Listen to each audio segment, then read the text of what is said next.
नमस्कार। आज मैं बहुत पुरानी आपको एक ऐसी कहानी हॉरर स्टोरी सुनाने जा रहा हूँ जो कि मेरे साथ जीवन में घटित हुई।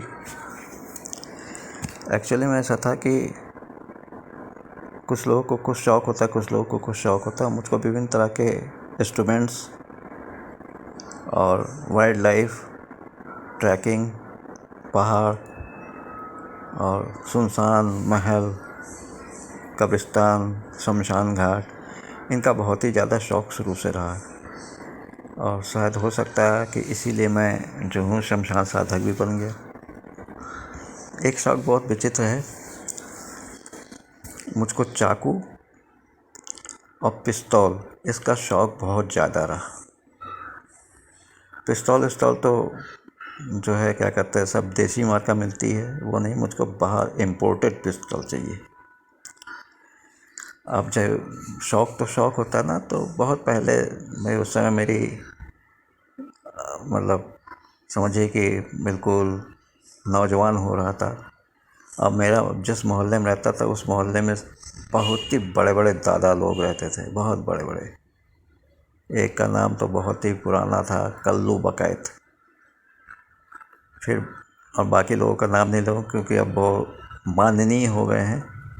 बहुत ही उच्च कोटि के वो थे दादा, मतलब उनके आगे पीछे रिवॉल्वर लेके लोग बाग चलते थे और मर्डर करना उनके बाएं हाथ का खेल था। उन सबको देखते देखते मुझको भी शौक़ चढ़ाया कि मैं भी जरा सा पिस्तौल और चाकू वगैरह रखूं या गन रखूं। अब तो शौक़ होता है। तो मेरे बहुत सारे सब्सक्राइबर, उस समय सब्सक्राइबर तो नहीं थे, मेरे शिष्य कहिए, बहुत सारे शिष्य। उनमें से एक शिष्य बहुत ही वो था, सीतापुर का रहने वाला था। अब तो बेचारे के देहांत हो गया बीमारी के कारण। तो उसको मैंने अपने मन की बात बताई कि यार मुझको रिवॉल्वर रखने का बहुत शौक़ है और मैं एक रिवॉल्वर रखना चाहता हूँ, भले ही कुछ दिन के लिए, लेकिन मैं ये इच्छा पूरी करना चाहता हूँ कि जेब में रिवॉल्वर लेके घूमूं। ऐसे भी हम लोग को तो ज़रूरत पड़ती है कि जंगल गुफाओं में, इधर शमशान घाट में, निर्जन स्थान पे कुछ ना कुछ हो सकता है, इसलिए असला तो ज़रूरी होता है। लेकिन लाइसेंस तो कोई देगा नहीं मुझको। तो मैंने उसको कहा, मुझको क्या मालूम था कि वो इतना आज्ञाकारी शिष्य निकलेगा। एक दिन वो जो करीब महीने 2 महीने बाद आया और चुपचाप मुझको ले गया एक जगह। एक उसका कोई दोस्त का घर था, क्या था, वहाँ ले गया और एक ब्रीफकेस खोला। अरे भगवान कसम, ब्रीफकेस में कम से कम 2 दर्जन तो खूबसूरत खूबसूरत revolver, made in USA, made in Taiwan, और made in Czechoslovakia, made in Russia. अरे इतने बढ़िया बढ़िया रिवॉल्वर मेरी देख के आके तो कहने लगा कि गुरुजी इसमें से जो भी रिवॉल्वर आपको पसंद हो ले लीजिए और पैसे आप देते रहिएगा। तो अब दाम जो मैंने पूछा तो एक एक के दाम 30-30, 40-40, 50-50 हज़ार लगाए उसने। तो मैंने कहा मेरी तो इतनी औकात नहीं है और ना मैं ख़रीद पाऊँगा। खूबसूरत तो है, सब कुछ है, लेकिन भाई ये सब इलीगल चीज़ है। मैंने तो ऐसे ही बोला था तुमसे, तुम तो सही में ले आए। तो गुरुजी आपको नहीं लेना क्या? नहीं। तो कहते हैं गुरुजी फिर मैं आपको एक रिवॉल्वर दे रहा हूँ। उसको मैंने जितनों को बेचा, उसने दूसरे दिन वापस कर दिया। हमने कहा ऐसा कौन सा रिवॉल्वर है? कि गुरुजी ये रिवॉल्वर आप अपने पास रखिए और मैं इससे 1 पैसा नहीं लूँगा, और यदि इसकी ज़रूरत ना हो तो आप मुझे फ़ोन करिएगा तो मैं वापस ले जाऊँगा। तो मैंने कहा अच्छा भैया। रिवॉल्वर मैंने उससे लिया। इतना खूबसूरत रिवॉल्वर था, छोटा सा, और गोलियां भी दी उसने, और उसको चलाना भी बताया कैसे होता है। मैंने बड़ी हिम्मत करके ले लिया। उसमें मैं तो खैर शादीशुदा भी नहीं था, कुछ नहीं था, नौजवानी में कदम रखा था। मेरे भी बड़े बड़े भाई थे उनसे भी बहुत डरता था। शमशान तो खैर मैं जाता था, लेकिन क्योंकि रात में लौटता था तो पुलिस की चेकिंग, कहीं पकड़ा गया तो मार अलग से खाऊंगा, असला रखने के जुर्म में बंद हो जाऊंगा, उसको रखा।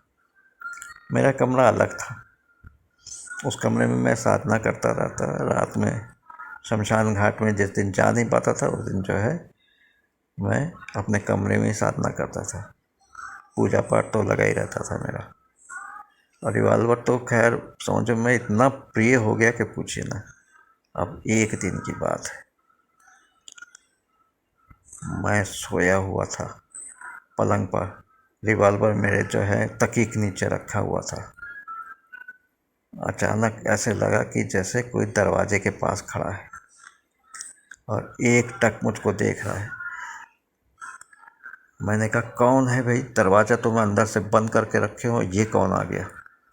क्योंकि अभी अभी मैं पूजा करके उठा हूँ, रात के 2 बज रहे हैं और आधे घंटे की भी नींद नहीं हुई, और ये खटखट खटखट, और ये जो है बिना मेरे दरवाज़ा खोले कैसे अंदर आ गया। अब मैं उससे भी ज़्यादा आश्चर्य जानते क्या हुआ, देखा कि उस आदमी के हाथ में वही रिवॉल्वर जो मेरे तकिए के नीचे थी, जो मेरे शिष्य ने मुझे दिया था गिफ्ट करके। और मैंने हाथ बढ़ाया तकिए के नीचे चुपके से रिवॉल्वर के, उस आदमी को मैं रिवॉल्वर देकर डरा सकूं, लेकिन क्या वो तो रिवॉल्वर था ही नहीं।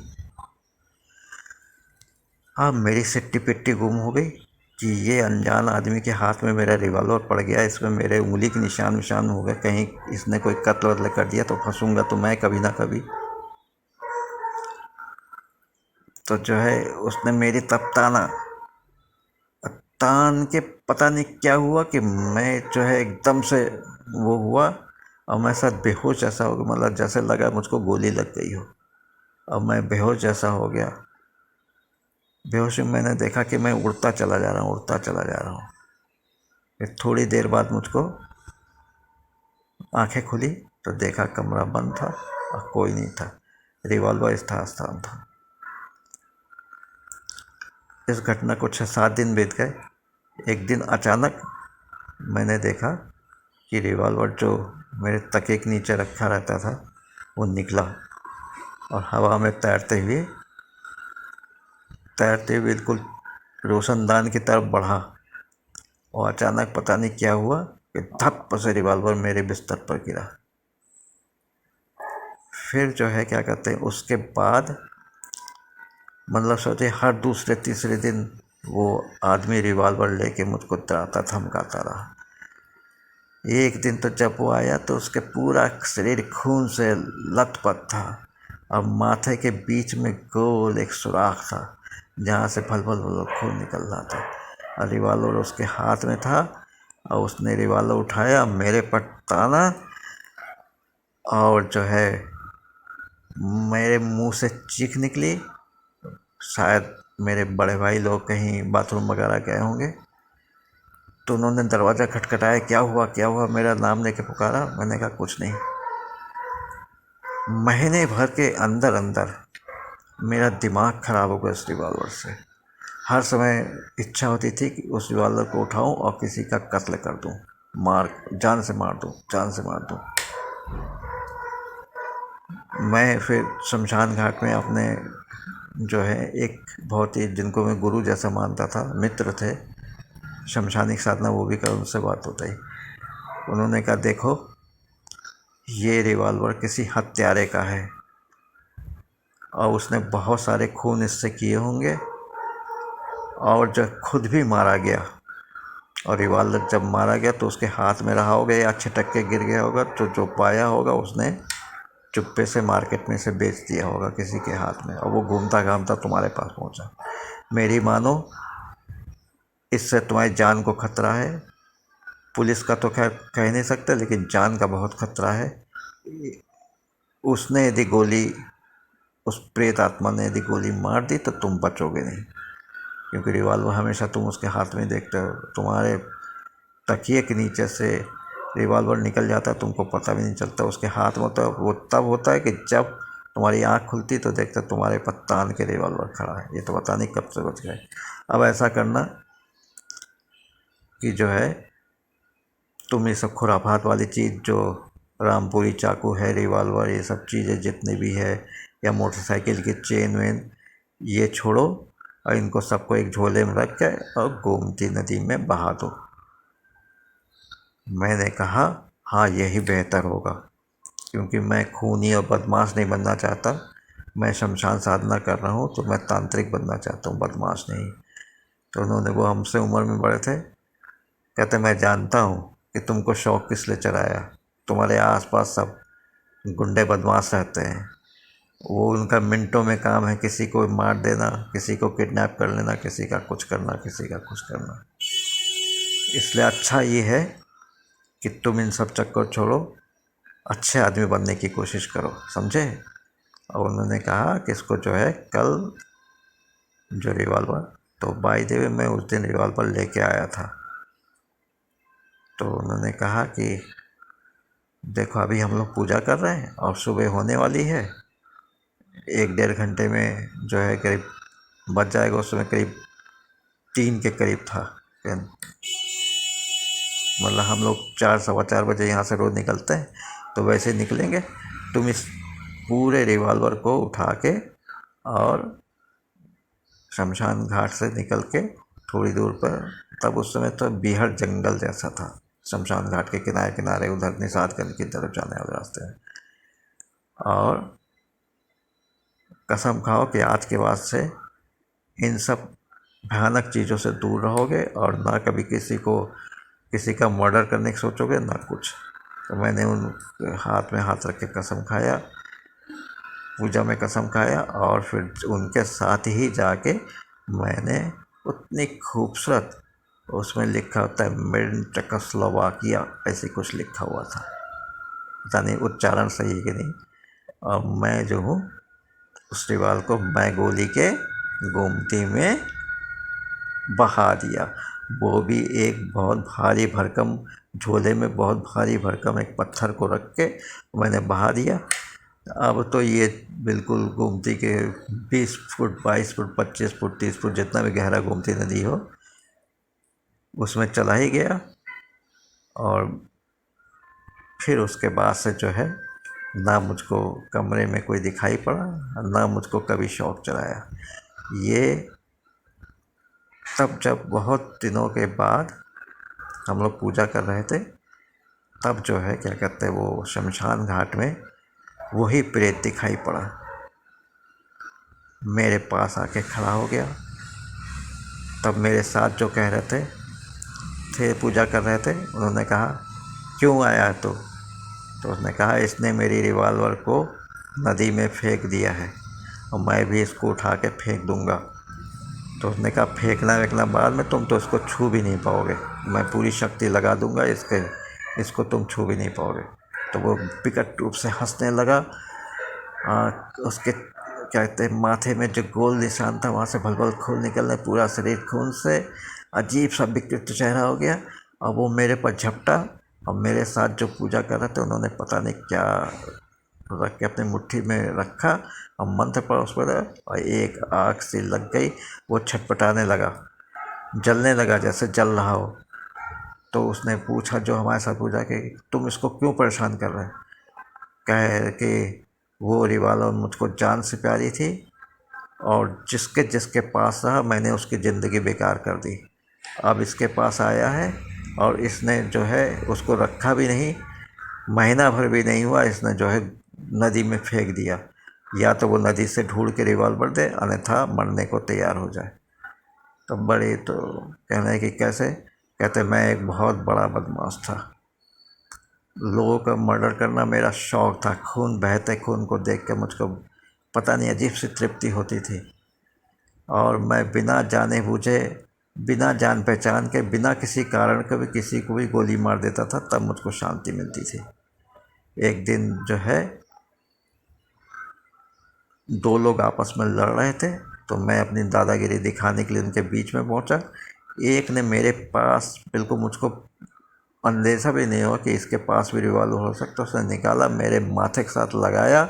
आपस में लड़ रहे थे, लेकिन तीसरा मैं बचाने के लिए पहुंचा था, झगड़े को सुलझाने के लिए, और उसने मेरे मस्तक पर रखा रिवॉल्वर और गोली दाग दिया, गोली चलेगा, मैं मर गया। तब और वो रिवॉल्वर जो मेरे पास था शायद उन्हीं में से किसी ने ले लिया था और ये घूमता घामता इनके पास पहुंचा। तो ये सुन के जो है क्या कहते हैं, मैंने कहा जान बची लाखों पाए, लौट के बुद्धू घर को आए। हत्यारी पिस्तौल को मैंने नदी में फेंक दिया। पता नहीं क्योंकि गोमती की सफाई वफाई हुई है, किसी को मिली कि नहीं ये नहीं जानते, लेकिन ये मेरे युवावस्था का शौक़, ऐसा शौक़ जो कि मेरे प्राण लेके ही रहता है। आप लोगों से निवेदन है, इस तरह की चीज़ों को खरीदने से पहले भैया जान बच जरा सा कर लीजिए कि किसी बदमाश उदमाश का कोई चीज़ तो नहीं है।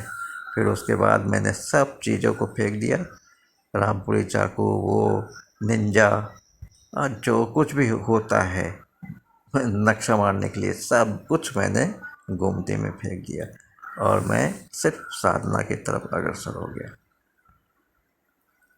अब तो मैं जिस किसी भी को देखता हूँ उसको यही राय देता हूँ, हिंसा से दूर रहो, अहिंसा करो बस, और किसी को बेमतलब ना सताओ, ना अपना रौब गांठने की कोशिश करो। धन्यवाद। जय हिंद, जय भारत। ये मेरा एक निजी अनुभव है जो मैंने आप लोगों के साथ शेयर किया, और इस साल के ये जो है इस कहानी को ही कम से कम 50 साल तो हो ही गए हैं। 50 मतलब 45 साल तो हो ही गए आराम से। और 45 साल में वो रिवॉल्वर पता नहीं कहाँ चला गया होगा। गोमती में बाढ़ भी कितनी बार आई, उसके बाद कितने क्या क्या हुआ पता नहीं कहाँ। खैर, तो ये मेरी हत्यारी रिवॉल्वर की कहानी है जो कि मैंने आपको सुनाया। हाँ, आज मेरा जो है शादी का 32वां सालगिरह है, और जो है मैं बहुत खुश हूँ कि मैंने 32 साल तक मेरी वाइफ ने मुझ जैसे अघोड़ी को कैसे झेला है, और मैं उसको अपने दिल से आशीर्वाद दे रहा हूँ कि क्या कहते हैं, शतायु हो उसमें मेरा भी फ़ायदा है कि वो शतायु होगी तो मैं जब बुढ़ा खोसट भी हो जाऊँ तो कम से कम मेरी पालन पोषण लालन ख्याल व्याल सब रखेगी, है ना। तो आप लोग यदि क्या कहते हैं मुझको अच्छा समझते हैं, मुझसे प्रेम करते हैं, तो प्लीज़ आप मुझको आशीर्वाद दीजिए, और साथ साथ जो है इसके व्यूज़ बढ़ाइए किस तरह से, और कमेंट्स कुछ लिखना तो कमेंट्स करिए, शेयर करिए और व्यूज़ बढ़ाइए। और यदि आप नया देख रहे हैं तो सब्सक्राइब का बटन भी दबा दीजिएगा, और साथ में बेल आइकॉन, जैसे नए नए वीडियोस है। तो ये रही मेरी हत्यारी पिस्तौल की कहानी, जिसको मैं प्राण प्रिय समझता था, अब वही मेरे जान लेने